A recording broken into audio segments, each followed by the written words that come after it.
Sequence 62. Life is a boomerang. What you give, you get. That's nonsense. What evidence do you have against us? Chrissy yelled. You have the right to remain silent. Anything you say or do can and will be held against you in the court of law, the officer said. And what if I refuse to go with you? She asked. Christina was upset. This wasn't happening. It was absurd and stupid. Her mother would die if they arrested her. Officer, I am sure we can talk nicely and clear things out. We don't have to go to the station, she pleaded. Madam, you will have to cooperate or we will use force. It's okay, we will go with you, Thomas said. Are you crazy? Chrissy asked. Emma was unusually quiet as all this was going on. She was wondering how she had gotten herself involved in such a mess. The police officer instructed Thomas to lie down on the ground face down and put his hands behind his back to be handcuffed. Then it was Emma's turn to do the same thing and finally Chrissy's. Your turn. He told Chrissy. No, I am not going anywhere with you, she said. I did not do anything. The officer angrily grabbed her arms and she screamed, you are hurting my wrists.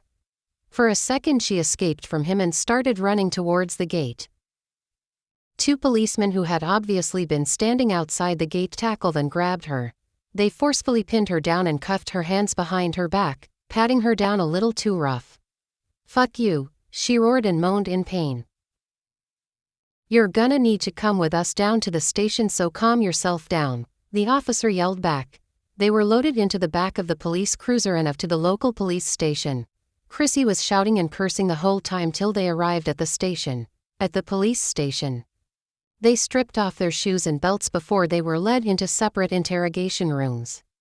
Can I call my lawyer now? He asked. This was no problem. In fact, the officer let him use his phone to place the call.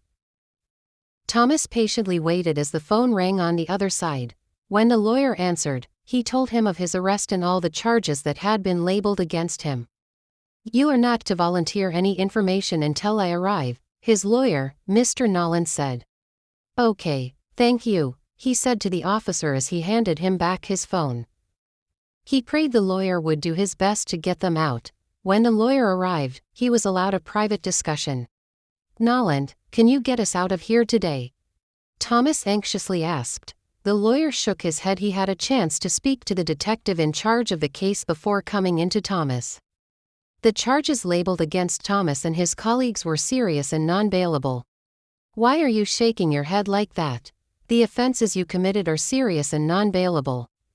Therefore you will have to stay here until police investigations are concluded, and then if there's enough evidence, you will be prosecuted and the case will go to court. This is bullshit, he slammed his fist hard on the table. Your job is to get me out of here and not tell me this. Max told the police everything. This case is not as easy as you think. Do you even know how many charges have been labeled against you and your group? He shook his head. Does the name Tess ring a bell in your head? Yes. That's Maddie's former maid. Well, she is back and she spilled the beans. What the fuck? He cursed. I thought Max cleared her. He didn't. And then there is also a case of attempted murder. Attempted murder. Jericho, he too didn't die, and from what I gathered, he spoke to the police as well. He should be in the hospital as we talk, recovering from your attack.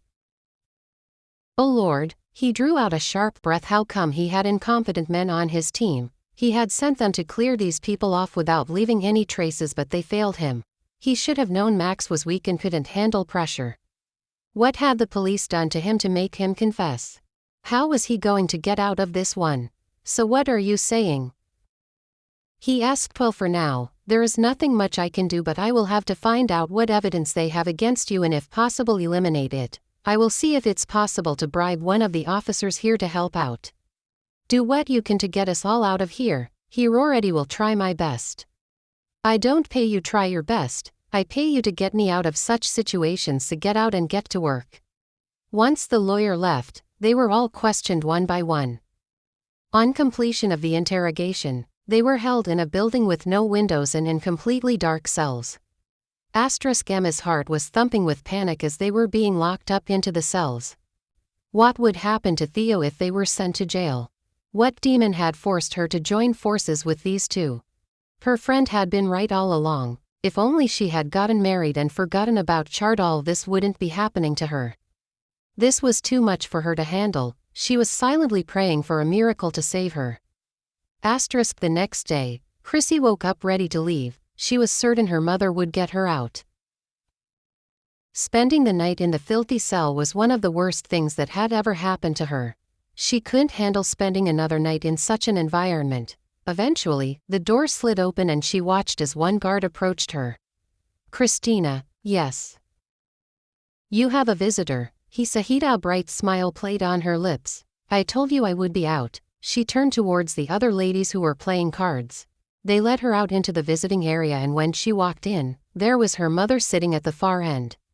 "Mummy." Her mother instantly stood up and pulled her into her arms, hugging her tightly. "How are you?" She worriedly asked. "I'm not fine, Mummy. That place is filthy. I feel sick." "What exactly happened?" "Your auntie called me and told me about all these crimes you allegedly committed.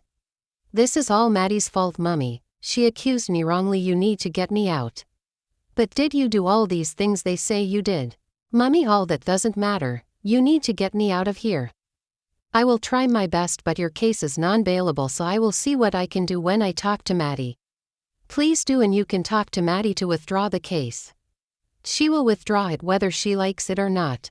"Thank you, Mummy. Oh, my little girl. It breaks my heart to see you like this," she said as tears flooded her eyes. "There is something I have to tell you," she said. "What is it?" Christina figured this was the right time to tell her mother about her pregnancy. She knew her mother would be mad, but there was nothing she could do. What was done was done. "I am pregnant," she said. "You are pregnant?" she inquired with a raised brow. Chrissy shook her head and gave a slight shrug. "Yes. I am pregnant for Thomas." Her eyes opened wide in shock. "What?" she exclaimed. Christina's mother couldn't believe what she had just heard. Her heart began to race faster than usual, and suddenly it felt like the room was spinning and swaying around.